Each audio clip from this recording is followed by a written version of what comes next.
Hello and welcome to another update video on XRP. So we see here a wick to the downside, another test of our trend line here. I see this only on the Bitstamp chart, and I use the Bitstamp chart because this chart offers the entire history on the larger time frame. We're gonna get back to that wick in a minute. Just want to start here on the larger time frame just to show again, guys, we are still moving in a larger sideways range here. And there is currently no sign of an upside breakout. We haven't even cleared initial resistance. So the market remains under pressure. I mean, another, a larger wave 2 is possible. The support area is on the chart. It's been on the chart since the 10th of October. I treat this as a potential wave 2 pullback, which might be unfolding right now. And as I said, support is 175 to 217. We need a break above this cluster of resistance between 269 and 280 as a clear signal that a third wave rally has started. This is not the case at the moment. I don't see those tendencies across the sector. There are only a few coins that are really looking as there's some momentum right now. I made videos about some of these, like Tau yesterday, Virtual. The most other coins are just like in hibernation mode. They remain in their local ranges.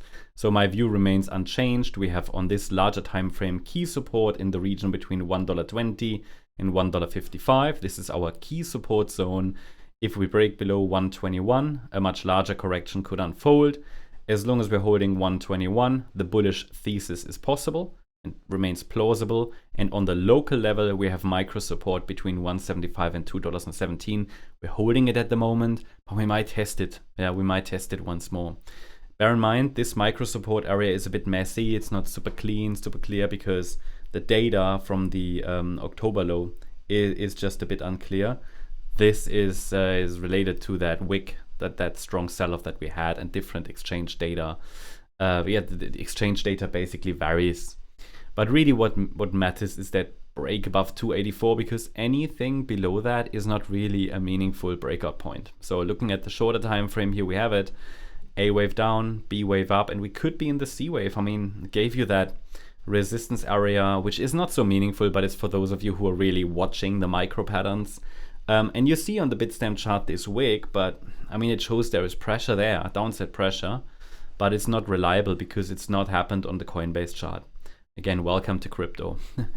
So I will probably not count that wick just because it's just not reliable. And Bitstamp is, well, not the, let's say, not it's a major exchange, but it's not like the exchange, you know what I mean?